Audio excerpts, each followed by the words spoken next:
কারো ধার ধারি না এমন কথা আর যেই বলুক না কেন, আমি কখনোই বলতে পারি না।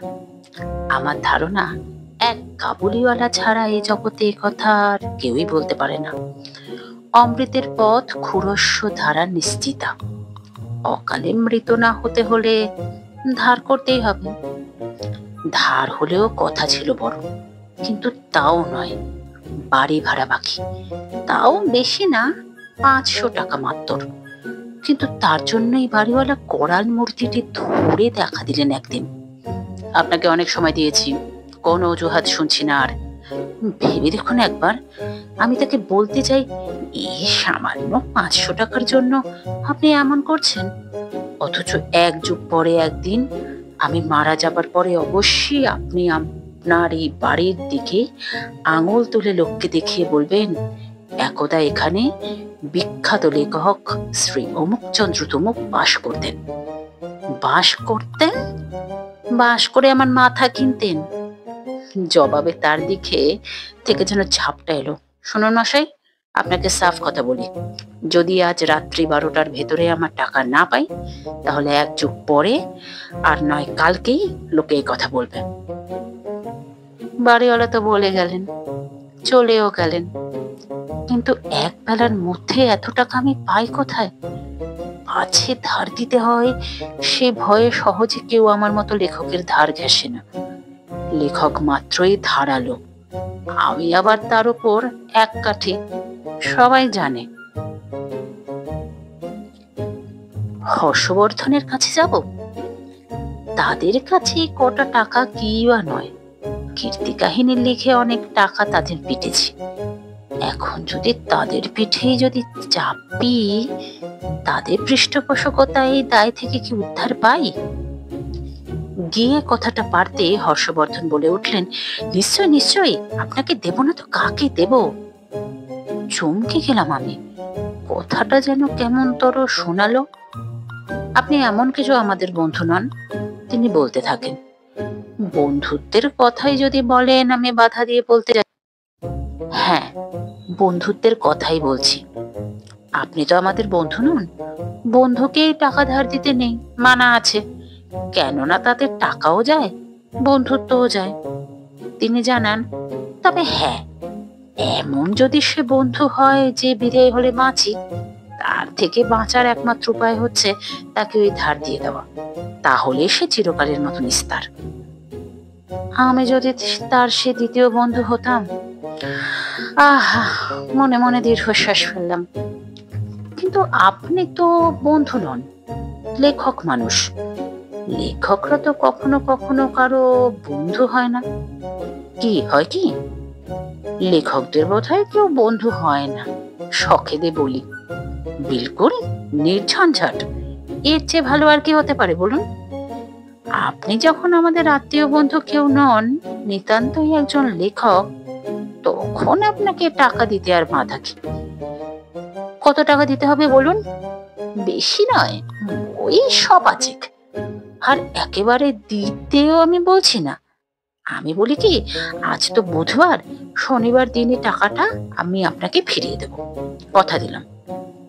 এছাড়া আজ বাড়িওয়ালার হাত থেকে ত্রাণ পাওয়ার আর কি উপায়? কিন্তু কথা তো দিলাম, না ভেবেই দিয়েছিলাম কথাটা। শনিবারের সকাল হতেই ওটার ভাবনার কথা হয়ে দাঁড়ালো। ভাবতে ভাবতে চলেছি, এমন সময় গোবর্ধনের সঙ্গে মোলাকাত, অকুল পাথারে, চৌরাস্তার মোড়ে। গোবর্ধন ভাইয়া, একটা কথা রাখবে? রাখো তো বলি। কি কথা বলুন? যদি কথা দাও তোমার দাদাকে বলবে না, তবেই বলবো। দাদাকে কেন বলতে যাব? দাদাকে কি আমি সব কথা বলি নাকি?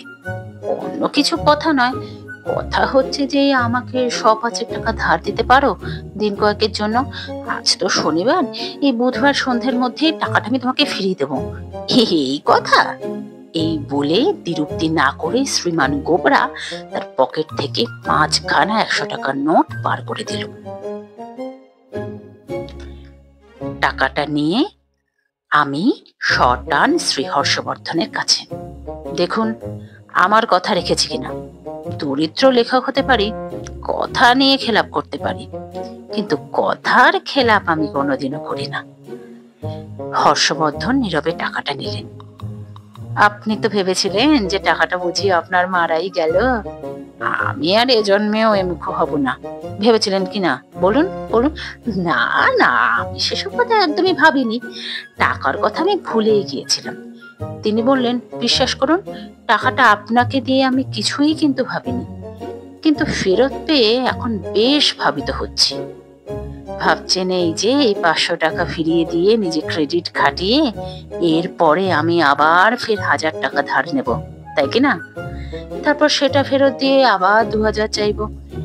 এমনি করে যে ধারাটা 10,000-এ দাঁড় করাবো, তারপরে আর এর ধারই মারাবো না। এই ভাবছেন তো আপনি? এই ভেবেই ভাবিত হচ্ছেন, তাই না? আমি তার মনোবিকলন করি, তার সঙ্গে বোধহয় আমার নিজেরও। তিনি বিকল হয়ে বলে, না না, আমি সেসব কথা আদৌ ভাবিনি। ভাবছি যে এত তাড়াতাড়ি টাকাটা আপনি ফিরিয়ে দিলেন, আর এত তাড়াতাড়ি আপনার প্রয়োজন কি করে মিটতে পারে? বেশ, ফের আবার টাকার দরকার পড়লে চাইতে কোনো কুণ্ঠা করবেন না কিন্তু। বলাই বাহুল্য, মনে মনে আমি ঘাড় নাড়লাম। লেখকরা বৈকুণ্ঠের লোক, কোনো কিছুতেই তাদের কুণ্ঠা হয় না। বুধবার দিনই দরকারটা পড়ল আবার। হর্ষবর্ধনের কাছ থেকে টাকাটা নিয়ে গোবর্ধনকে দিতে হলো। কেমন গোবর্ধন ভাইয়া, দেখলে তো কথা রেখেছি কিনা? এই না তোমার টাকা। প্রচুর ধন্যবাদের সহিত প্রত্যর্পিত।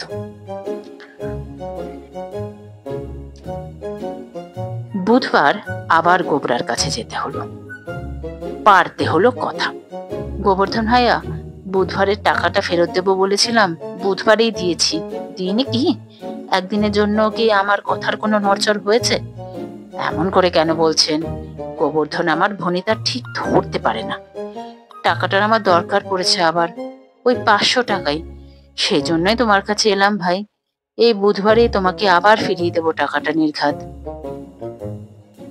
এইভাবে হর্ষবর্ধন আর গোবর্ধন, গোবর্ধন আর হর্ষবর্ধন শনিবার আর বুধবার দুধারে টানা পড়েন আমার ধারিওয়াল কম্বল পুনে চলেছি। এমন সময়ে পথে একদিন দুজনের সঙ্গে দেখা হলো। দুই ভাই পাশাপাশি আসছিল। আমাকে দেখে দাঁড়ালো। দুজনের চোখে কেমন একটা সপ্রশ্ন দৃষ্টি।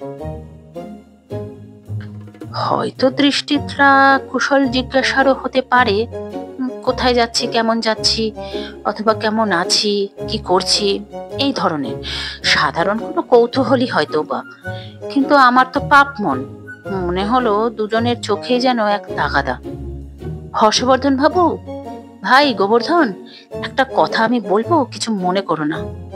বলেই আমি শুরু করি, ভাই গোবর্ধন, তুমি প্রত্যেক বুধবার হর্ষবর্ধন বাবুকে 500 টাকা দেবে, আর হর্ষবর্ধন বাবু, আপনি প্রত্যেক শনিবার 500 টাকা আপনার ভাই গোবর্ধনকে দেবেন। হর্ষবর্ধন বাবু, আপনি বুধবার, আর গোবর্ধন তুমি শনিবার। মনে থাকবে তো? ব্যাপারটা কি? হর্ষবর্ধন তো হতভম্ব, কিছুতেই বুঝতে পারছি না। ব্যাপারটা এই যে, ব্যাপারটা আমি একেবারে মিটিয়ে ফেলতে চাই। আপনাদের দুজনের মধ্যে আমি আর থাকতে চাই না।